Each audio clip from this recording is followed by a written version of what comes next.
Fala pessoal, tudo bem com vocês? Sou eu, professor Lucas Siege, e hoje nós vamos dar sequência aos nossos seres vivos. Hoje a gente vai falar do reino Fungi. Vou tentar sintetizar ela em uma aula apenas, mas eu vou confessar que vai ser difícil. É um grupo muito interessante, um grupo muito legal. Com certeza vocês vão gostar.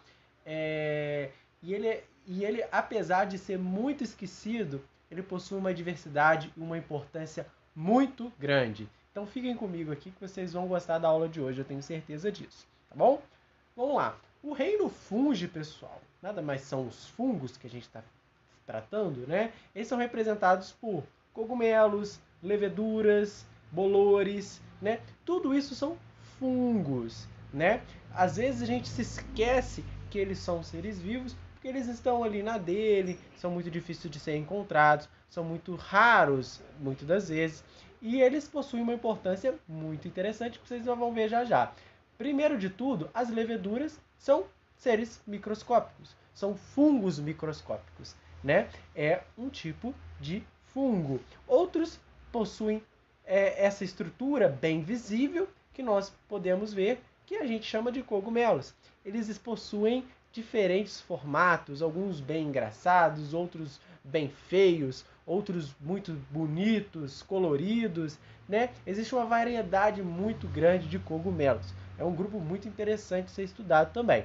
E temos também os bolores, né? Esse aspecto de comida estragada, né? Quando a gente vê uma laranja assim, a gente fala, estragou a laranja, vai ter que jogar fora. Tem gente que vai, corta metade assim, usa o resto. Isso não pode, pessoal. Vocês vão entender por que, que não pode fazer isso. É um pouco perigoso a gente fazer isso. O pão que a gente come, se deixar muito tempo na padaria... Na padaria não. Na padaria às vezes, né? Dependendo da padaria. Se deixar muito tempo no armário, você vai comer o pão, tá lá com marcas de fungo, com marcas de bolor. Não é interessante estar consumindo esse tipo de alimento com esse fungo, né? Além de dar um gosto muito, né, ruim para o alimento, pode acarretar, né, a pessoa passar mal após isso, né? Mas, pessoal, fungos, né, deram reinos só para ele muito recentemente. Para ser mais preciso, no século passado. Antes disso, eles eram incluídos lá junto com os vegetais. Ele era um grupo de vegetais. Tanto é que muitos grupos de fungos têm a terminação de plantas, né? Os nomes científicos de muitos fungos têm terminação, né, da sua nomenclatura, lembra das nossas primeiras aulas? De plantas, famílias de fungo terminada em ace e assim por diante. Então eles eram considerados vegetais. Por quê? Ficavam ali na dele, estavam perto ali de outros vegetais, né? Mas existem muitas outras coisas que garantem ele como um indivíduo à parte, um grupo à parte. E isso só foi descoberto no século passado, né, por alguns pesquisadores que viram que ele tinham características exclusivas, tinham características que nenhum outro organismo tinha, né? E isso permitiu dar um reino só para eles. Então ele tem um reino só para os fungos, né? Antes também não era observado os microscópicos, achavam que os fungos eram só esses cogumelos, né? Não sabiam que os bolores compartilham o mesmo parentesco, o mesmo grupo que os cogumelos, por exemplo, né? E assim por diante. Vamos seguir para a gente ver quais são essas características que definem ele como um novo reino, como um reino à parte. Então vamos lá. O reino fungi, além de abrigar os fungos, tem sua característica como os indivíduos aclorofilados. Por esse motivo ele já não é uma planta, né? Já tira as plantas ali. Você dificilmente vai ter um fungo verde, né? Se for verde é um outro tipo de pigmentação, não é uma pigmentação com clorofila, não é verdade? E todas as plantas possuem clorofila em suas células. Os fungos não têm a capacidade de assimilar a clorofila, né? Não possuem cloroplastos em suas células, certo? E eles podem ser também tanto microscópicos, né? A gente pode ver aí na placa de Petri, como a gente está vendo, tem muito fungo, igual lá aquele lance das bactérias, né? A gente consegue ver a bactéria nu? Consegue, quando tem muito, né? E os fungos podem ser microscópicos, como por exemplo as leveduras, e podem ser macroscópicos, como os cogumelos, os orelhas de pau e assim por diante, né?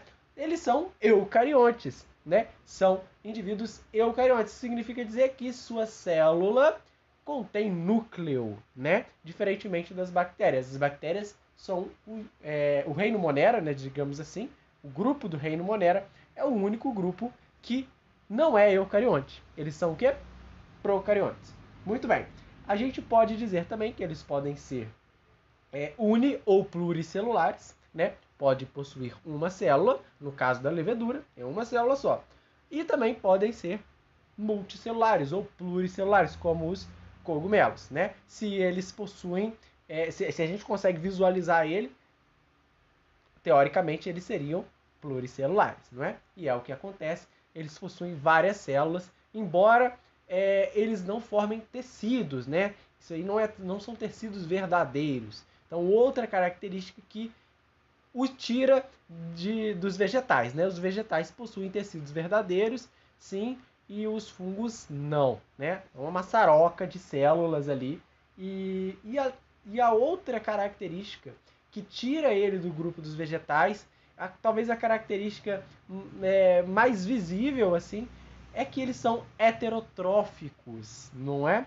Não é mais visível, né? Porque clorofila, né? O fato dele não ser verde já visualiza melhor. Mas o fato deles ser heterotróficos, né? Eles não possuírem os cloroplastos para realizar a fotossíntese, eles precisam adquirir alimento de outra maneira, né? Mas, professor, se eles são heterotróficos, ele tem que buscar o seu próprio alimento, não é? Você falou isso na aula passada. E é verdade. Eles têm que buscar o próprio alimento. Como é que eles fazem para buscar o seu próprio alimento, sendo que eles ficam paradão lá na dele? Ficam lá quietinho, não faz nada, fica lá o cogumelinho ali, ó, parado. Parece uma árvore, parece uma planta, não é verdade? Então, como é que eles buscam o seu próprio alimento?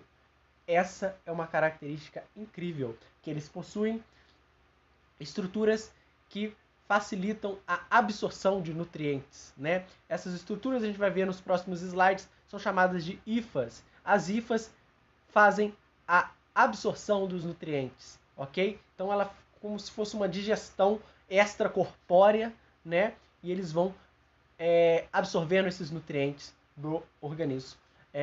Por exemplo, se a gente pensar numa laranja que está apodrecendo, que está com fungo, está com bolor, o que está acontecendo ali? O fungo ali presente está absorvendo os nutrientes da laranja. É isso que acontece. As hifas presentes naquele fungo absorvem os nutrientes da laranja. Ok? Então é assim que eles se alimentam, por absorção. Então eles são heterotróficos por absorção. Ok, pessoal? Essa característica é muito importante. Sugiro vocês todos anotarem, ok? Não deixa de anotar não, são informações muito pertinentes. Então vamos continuar. Uma pergunta que eu faço para vocês, se fosse para dizer qual que é o parente mais próximo, o animal ou o vegetal? Hein? A imagem de baixo ou a imagem de cima?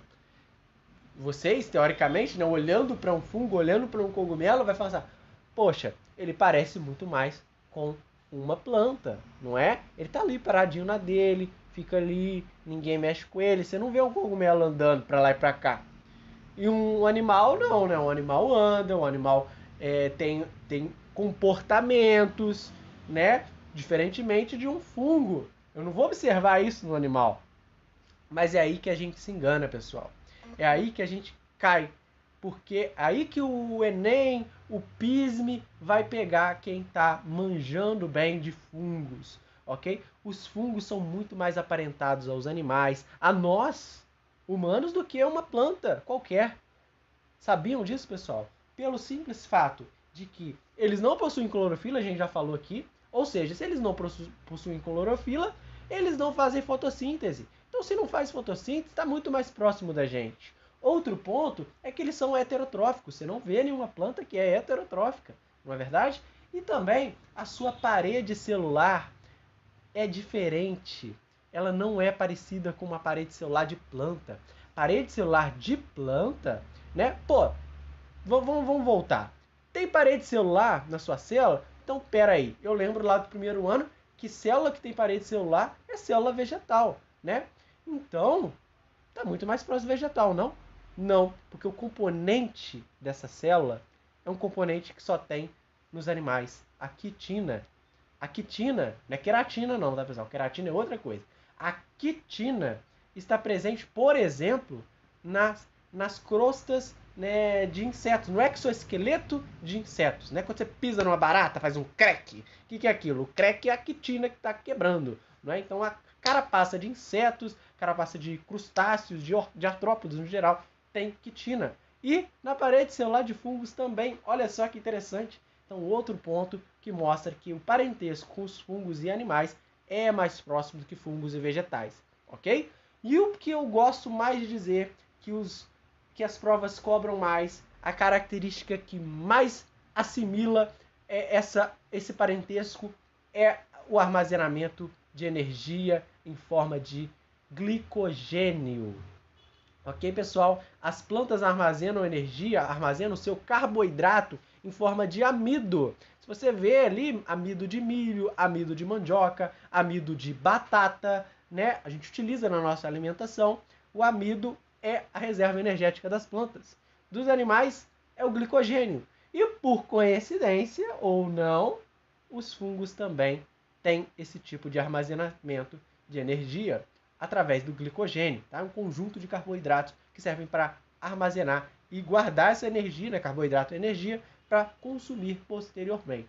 Ok, pessoal? Nós temos glicogênio, fungo temos glicogênio, então estamos aqui, ó, parceiro. As plantas já não é tão assim, porque tem amido, então glicogênio faz com que fungos e animais também sejam parentes mais próximos, tá? Tem uma distância bem grande entre fungo e animal, vamos ser sinceros. Só que essa distância entre fungo e vegetal é maior ainda, né? Se a gente parar, olhar um cladograma que a gente vai ver já já, os fungos e vegetais, já não, né? Nas próximas aulas.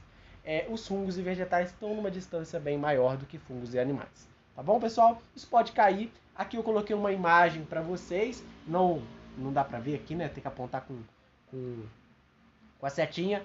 Essa é a parede celular de um fungo, tá? Tem algumas estruturas aqui que não vêm ao caso, mas o que importa é essa quitina que tem aqui próximo à membrana plasmática, tá? A parede celular sempre depois da membrana plasmática tem uma função de proteção contra dessecamento, né, desidratação, contra impactos e assim por diante, ok? Contra organismos nocivos que podem estar atacando essa célula.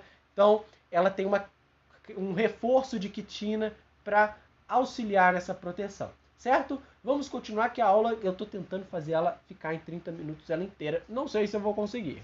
Vamos lá, a morfologia de um fungo, pessoal, aquilo que eu falei, um fungo, né? Vamos ver o cogumelo, ele é formado por um conjunto de hifas, todo o corpo do cogumelo, né? Isso que a gente vê aí, não é? É formado por hifas.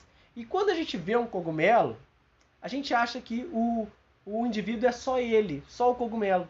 Mas na verdade não, aquilo ali é muito raro da gente se ver.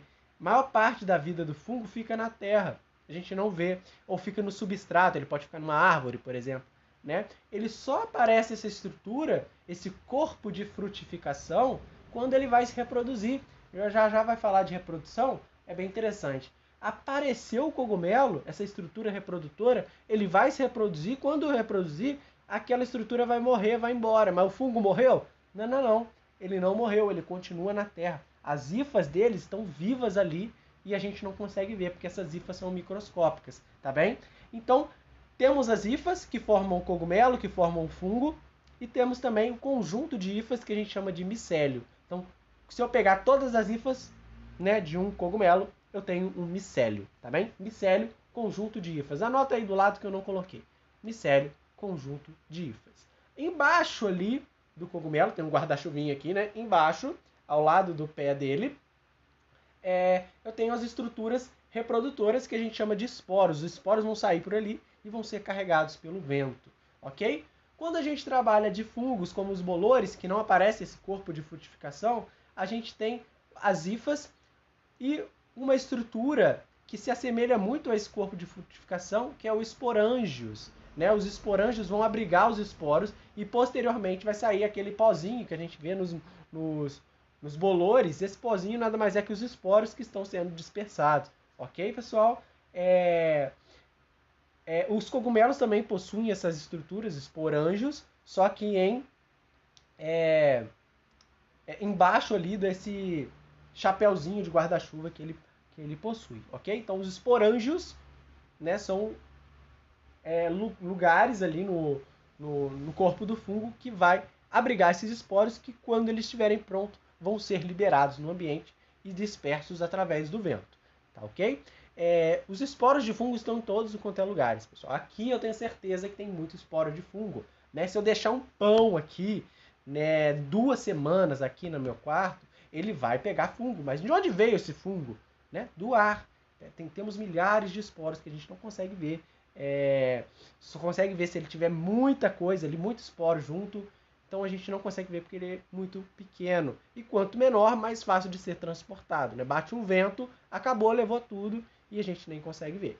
Né? Então, continuando, vamos falar da reprodução. Olha só que interessante esse GIF que eu deixei para vocês. Né? A chuva na floresta é muito importante porque vai disseminar os esporos de diversos animais, ou melhor, diversos seres vivos, como fungos e plantas também. Né?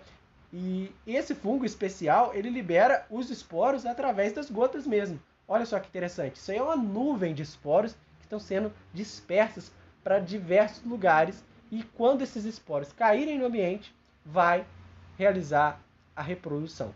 Eu tenho 2 tipos de reprodução. Reprodução sexuada e reprodução assexuada. Quando eu trabalho reprodução assexuada, a gente pensa em brotamento, no caso de fungos. Eles podem se reproduzir por brotamento.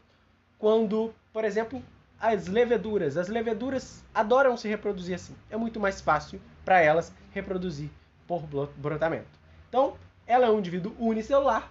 Vai crescer um individinho ali pequenininho, bem pequenininho, e depois esse indivíduo vai se separar e vai embora, né?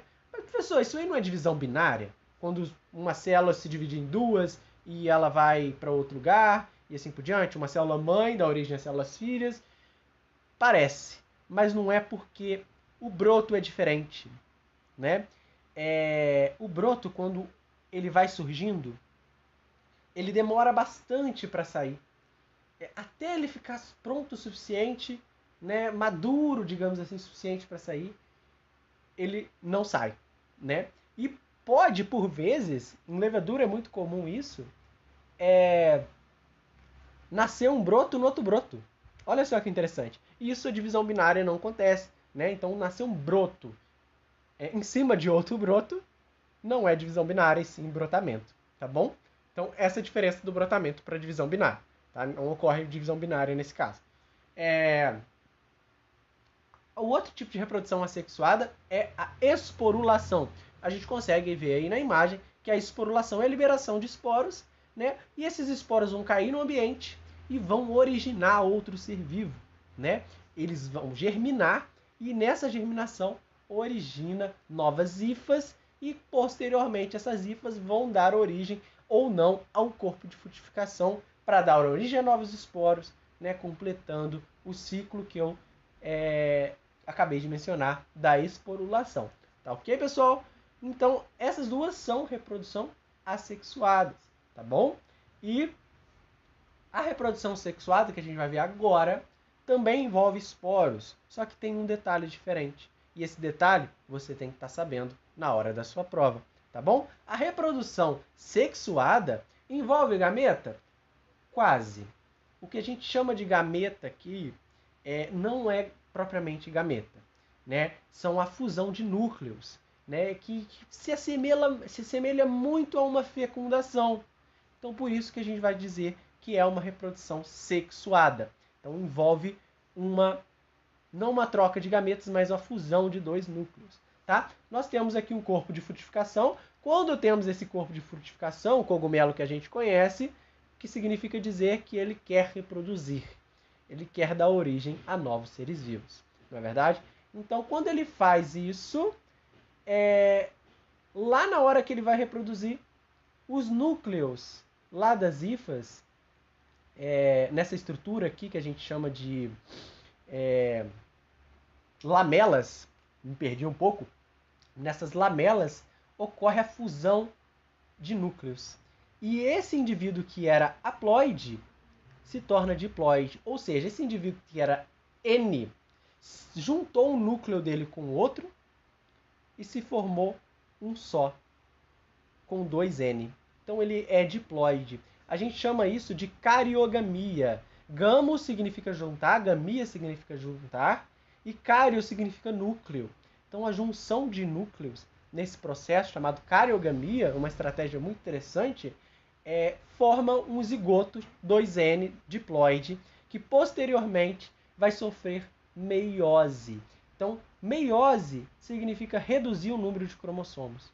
2N ele vai se transformar em N. Por que ele faz isso? Para produzir os esporos, tá bem? Quando ocorre essa meiose aqui, esses esporos são reduzidos e aí que está a hora de reproduzir, a hora de liberar esses esporos. Aqui eu chamei, né, o livro que eu tirei essa imagem de basidiósporos, que nada mais são do que esporos dos basídios, tá bem? Basídios, não se preocupem tanto com isso, é o nome científico para o grupo dos cogumelos que a gente conhece, tá? Basidiomycota, basidio, esporos são nomes trazidos para o grupo de cogumelos que a gente já conhece, tá bem? Então, o nome científico para isso. Então, se você está lendo basidiósporo aqui, pode ler esporos também, sem problema, só para não confundir a mente de vocês. Então, esses esporos vão ser liberados, porque eles já sofreram redução, já sofreram a meiose, esse R que está aqui. Então, se ele sofre redução, está na hora de ser liberado para o ambiente. Ele sofreu a meiose, vai embora, caiu no ambiente, ele vai germinar. Quando ele germina, ele dá origem a hifas. Essas hifas ainda são haploides. Por quê? Porque são haploides? Porque eles saíram de esporos haploides.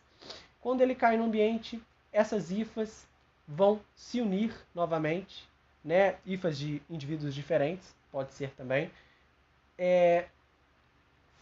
Fundem-se os micélios que são compatíveis e dão origem a um novo indivíduo diploide, dicariótico, 2N. Olha só que interessante, pessoal. Isso é muito bacana. Isso aqui pode cair bastante em uma prova. Então fiquem de olho, não deem mole em reprodução, tá bom? Continuando, pessoal, agora eu vou trazer a importância dos fungos. Por que ele é importante estudar? Por que ele é importante na alimentação, na ecologia, na economia, na medicina? Ele tem uma importância muito grande, pessoal. Muitas das vezes a gente não dá o real valor a esse grupo por ele ser muito esquecido, né? As pessoas não dão muito valor para ele, mas ele é essencialmente importante, principalmente, né, a começar principalmente pela alimentação, né? Aqui eu tenho uma imagem que foi reproduzida no ano passado, na temporada, acho que é a 6ª temporada do MasterChef, teve uma prova interessantíssima, depois vocês pesquisam no YouTube, que eles utilizaram receitas com diferentes tipos de cogumelos. Então, receitas muito saborosas, muito bonitas de serem vistas e mais belas ainda de serem apreciadas na culinária. Eu gosto bastante, é muito interessante estar comendo, é um sabor completamente diferente. Se você teve a oportunidade, comenta aí depois. É muito legal e ele é muito nutritivo, né? É vegetariano, é vegano e assim por diante. Você não está consumindo nenhum animal, então é uma alternativa muito grande, porque também tem os seus nutrientes, ok? Então ela tem uma importância alimentícia muito grande, faz pratos maravilhosos. Eu trouxe aqui alguns exemplos, como por exemplo o champignon, o shiitake, o shimeji, né? Então são grupos de cogumelos comestíveis, não é? Ou seja, cogumelos que a gente pode estar se alimentando e trazendo para a nossa dieta, para a nossa nutrição, ok? Outros não são tão comestíveis assim, ou melhor, são comestíveis, porém apenas uma vez, né? Que eles podem ser venenosos, apresentar na sua estrutura corporal toxinas que podem ser nocivas, tá bem? Podem ser alucinógenas, podem causar problemas neurológicos, podem causar até mesmo a morte, problemas em outros órgãos e assim por diante. Então temos que tomar muito cuidado com isso, ok? Acabei pulando demais aqui, pessoal. Vamos lá. Temos uns pratos muito lindos e eu trouxe esse de curiosidade para vocês, que são as trufas, que também são fungos, só que eles não apresentam um corpo de frutificação externo, assim, eles continuam abaixo da terra e é muito raro de encontrar isso. Eles estão na lista de alimentos mais caros do mundo. Essa trufa negra, ou também conhecido como diamante negro, tem um valor de aproximadamente $600 o quilo. E futuramente, né, depois da descoberta dessa, que isso é bem milenar, principalmente na culinária italiana, né, depois disso descobriram uma trufa ainda mais rara, a trufa branca. E essa trufa branca, ela pode custar até $8.000 o quilo. Então está na lista de alimentos mais caros do mundo. Olha só que interessante, né? Imagina você cultivar esse tipo de fungo, esse tipo de alimento, né? Dá um retorno financeiro muito grande, não é verdade? Então vamos continuar. Além disso, pessoal, continuando na alimentação, os fungos são importantes demais para a economia, né? A quantidade de pão, de cerveja que é produzido com a ajuda dos fungos. Os fungos, principalmente as leveduras, também um fungo chamado Saccharomyces cerevisiae, que é o nosso fermento biológico, é muito importante para construção de massas, construção, né, fabricação de cervejas, de vinhos. Também a fermentação alcoólica é auxiliada por esses fungos, tá bem, pessoal? Muitos queijos são importantes na produção de queijos, a presença de fungos, o gorgonzola, esse daí que eu coloquei, o Roquefort, para falar a verdade, eu já experimentei e é muito bom. Tem gente que não gosta, tem um sabor bem forte, mas ele é muito bom, principalmente em molhos. Então, pessoal, os queijos também têm a sua importância com o grupo dos fungos, tá bem? Então, a produção dele na economia, na nossa alimentação diária, é muito importante, além de muito saborosa, né? Também, pessoal, temos a importância ecológica dos fungos. Os fungos também possuem a importância na ecologia. Cada indivíduo, cada ser vivo tem sua importância ecológica. Os fungos, por exemplo, vão atuar lá na decomposição. Vou deixar aqui uma aulinha para vocês de ecologia, que eu falo da cadeia alimentar. Falo especificamente dos decompositores. Os fungos e as bactérias são os principais decompositores do nosso ecossistema. Tá bem? Então, quando morre um animal, quando morre uma planta, os fungos e as bactérias vão lá devolver os nutrientes que existiam nesse ser vivo que morreu e para o meio ambiente. Transformam a matéria orgânica em matéria inorgânica.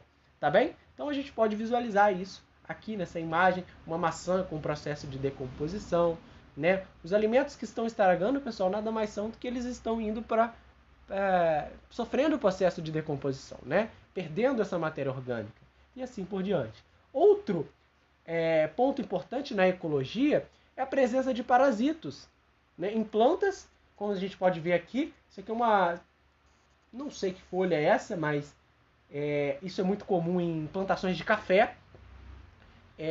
Um fungo chamado ferrugem, né, detona essas plantações de café e diminui muito a produção, e é bem complicado de controlar esse tipo de fungo, né? E ele destrói mesmo as plantações. Outros parasitos que podem parasitar insetos. O fungo entra no sistema nervoso desse animal, deixa ele hipnotizado para ele ir para um ambiente interessante para ele fazer a esporulação, criar o seu corpo de frutificação e realizar a reprodução dele. Então, pessoal, esse fungo também, né, ajuda no controle biológico de insetos, de pragas agrícolas, por exemplo. Então esse fungo é muito interessante também para a ecologia, né? Mata os insetos, né, de uma maneira biológica sem você estar utilizando defensivos agrícolas, sem você estar utilizando agrotóxico, inseticida, que é muito perigoso para nós humanos também, né? Os líquens, pessoal, e as micorrizas, eu também vou deixar aqui uma aula para vocês de ecologia, de relações ecológicas. As relações ecológicas, dentro delas, tem uma relação muito interessante chamada de mutualismo. O mutualismo é você me ajuda que eu te ajudo, ok? E ali acontece uma associação mutualística de fungos com algas, né, nos líquens, no caso. E esses líquens, que a gente consegue ver em troncos de árvores, né, muito comum, eles são bioindicadores, eles indicam a qualidade do ar do ambiente. Ele é muito importante para a ecologia também, tá? Então esses líquens nada mais são do que um fungo e uma alga que resolveram viver em comunhão, né? A alga não consegue viver fora na terra, por exemplo, no ambiente terrestre, mas com essa associação mutualística ele consegue.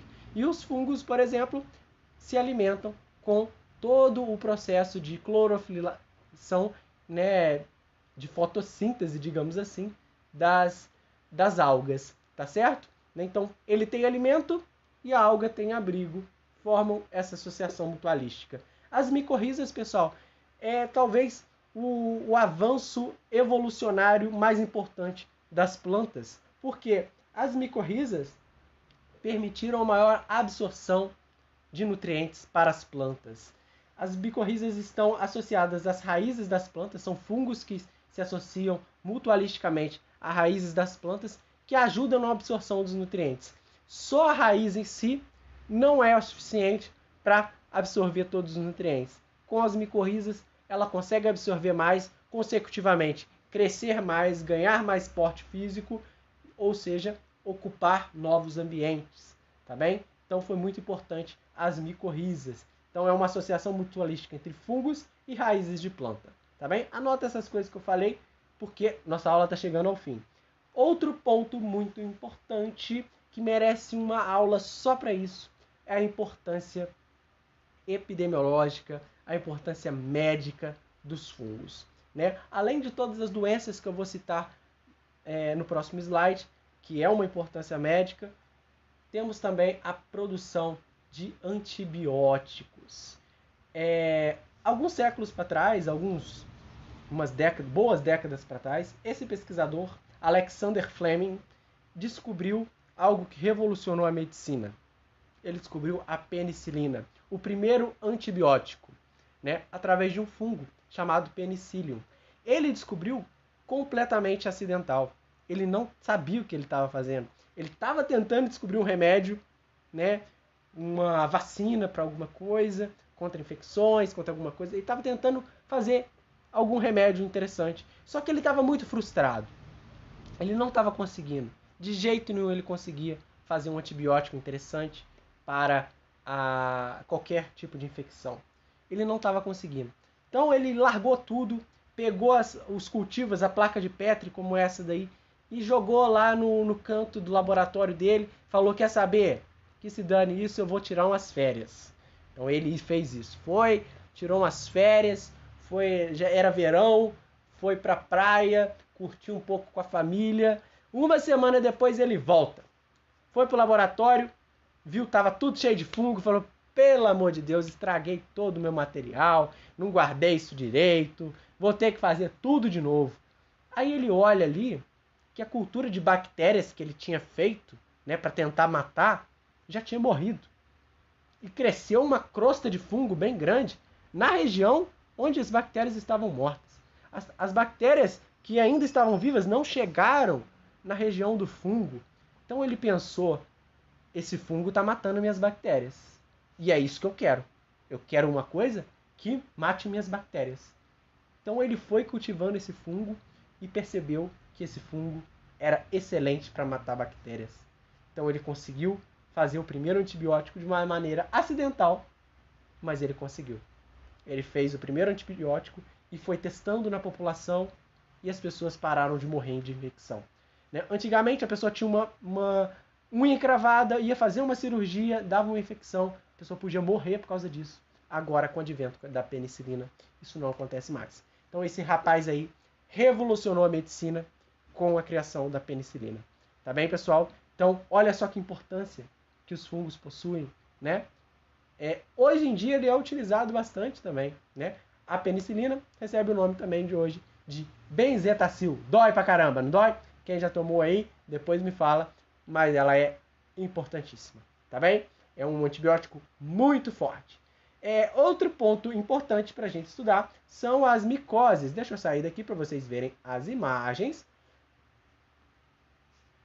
As micoses, pessoal, são doenças causadas por fungos. Mico significa fungo. A pessoa achei que mico significava aquele macaquinho bonitinho e tal. Não, não é. Mico vem do latim ou do grego, eu nunca lembro qual, significa fungo, e ose é um sufixo para determinar doenças. Tá ok, pessoal? A primeira micose que eu trouxe para vocês, que é a mais famosa, é a dermatofitose, que a gente chama, né, vulgarmente de micose mesmo, né, que a gente chama de frieira, de brotueja. Muita gente tem vários nomes para isso, né? Quando dá no pé é frieira, quando dá no corpo é outra coisa.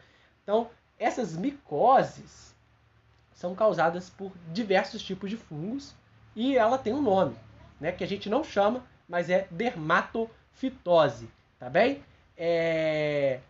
Essa dermatofitose pode ser encontrada, por exemplo, em animais. Muitos animais têm problemas de pele, né? Eu tive eu tenho um cachorro que teve esse problema, né? E às vezes essa micose pode ir para o fungo, né? Essa micose pode ir para o ouvido e causar uma otite muito grave, muito séria em alguns animais. Então, se você gosta da área da veterinária, se você pretende seguir essa área, provavelmente, né, um dos maiores casos da veterinária são problemas de ouvido causados por fungos. Né, um fungo chamado malacésia. Então, se você for veterinário futuramente, certamente você vai tratar algum cãozinho ou um gato que teve infecção por esse fungo. Tá bem? Dá na gente, pessoal? Muito raro. Malacésia pode dar mais no corpo, tá? Como, por exemplo, esse indivíduo aqui, né? Malacésia da praia. Muita gente pega fungo, frieira na praia, pode pegar esse fungo malacésia também, tá? É um outro tipo, os de animais só pegam em animais, não pega na gente, mas também é do mesmo grupo, tá bem? A candidíase é o que a gente chama de DST também, né? Uma DST muito séria, muito difícil de tratar, é curável, mas é bem doloroso. Não trouxe imagens de novo porque ela é bem complicada. Pesquisa no Google depois, vocês vão ver o show de horrores. Então, para não ter isso, já sabe, né? Usar a camisinha. E outra coisa, uma doença que se popularizou bastante ultimamente, as pessoas ficaram muito preocupadas. Não é uma doença tão comum da nossa região, mas pode estar acometendo os brasileiros, que é a criptococose. É assim mesmo que fala, criptococose. É a doença que fica nas fezes, né? O fungo que fica nas fezes dos pombos. É um pouco complicado, os pombos não é para exterminar esses bichinhos, ele tem seu papel ecológico, mas temos que tomar cuidado com eles, né? Temos que tomar cuidado assim como outros animais que trazem doença, não é verdade?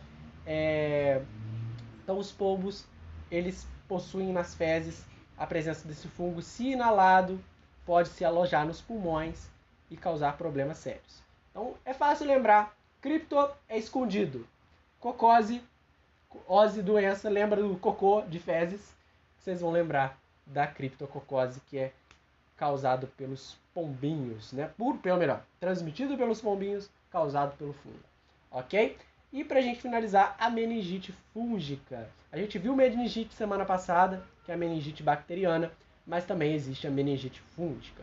Esse fungo vai se instalar nas meninges, causando diversos problemas. Não é tão comum quanto a meningite bacteriana, mas também temos que tomar cuidado com ela, tá bem?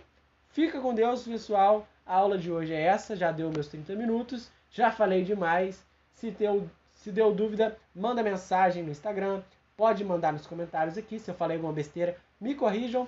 Outro dia um aluno me corrigiu porque eu falei uma besteira muito grande na aula de genética. isso acontece, a gente está aqui na correria para tentar trazer um conteúdo para vocês. E me desculpe de qualquer coisa. Fiquem com Deus e até semana que vem.